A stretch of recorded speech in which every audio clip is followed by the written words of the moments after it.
Assalamualaikum warahmatullahi wabarakatuh.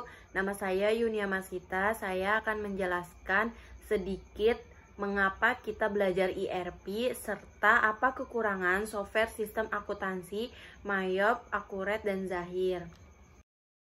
Apa itu IRP? IRP adalah singkatan dari Enterprise Resource Planning. Secara umum, hal ini berhubungan dengan kemampuan perusahaan dalam mengatur resource dan perencanaan seputarnya.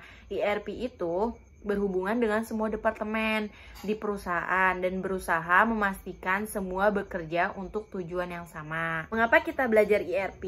Pentingnya belajar sistem IRP adalah untuk kita yang memiliki perusahaan kecil ataupun menengah mungkin tidak terlalu penting karena perusahaan kecil ataupun menengah masih mudah diatur. Tapi jika perusahaan yang sudah besar, kita perlu bantuan untuk memastikan kendali perusahaan tetap berjalan secara efisien. Di dunia internet seperti ini, kita harus memanfaatkan teknologi yang baik karena akan menghasilkan efisiensi yang lebih menguntungkan hasilnya.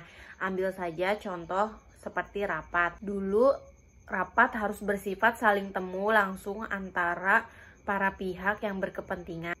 Sekarang ini tidak perlu karena bisa menggunakan program seperti Zoom membuat komunikasi tetap berjalan dengan lancar. Yang pertama ada Mayop. Mayop adalah software akuntansi buatan Australia dan banyak digunakan di Indonesia. Sekolah-sekolah di Indonesia banyak menggunakan aplikasi Mayop untuk pembelajaran. Setiap kelebihan pasti ada kekurangannya. Kekurangan dari Mayop adalah yang pertama adalah database-nya berupa dikunci sehingga tidak dapat memodifikasi laporan. Yang kedua, tidak memiliki fitur perpajakan atau pengelolaan aset.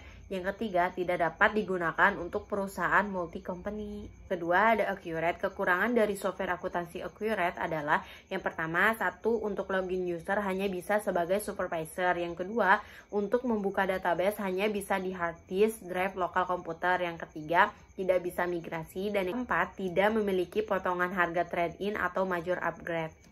Yang ketiga ada Zahir Accounting. Zahir Accounting ini merupakan software akuntansi terbaik karena penuh inovasi yang berbeda dibandingkan software akuntansi lainnya. Kekurangan dari software akuntansi Zahir Accounting yang pertama ada memiliki harga lisensi yang mahal. Yang kedua memiliki hanya satu jenis mata uang. Yang ketiga tidak dapat otomatis menghitung biaya per jam, per buruh atau yang lainnya. Mungkin cukup sekian penjelasan dari saya, kurang lebihnya mohon maaf. Terima kasih. Wassalamualaikum warahmatullahi wabarakatuh.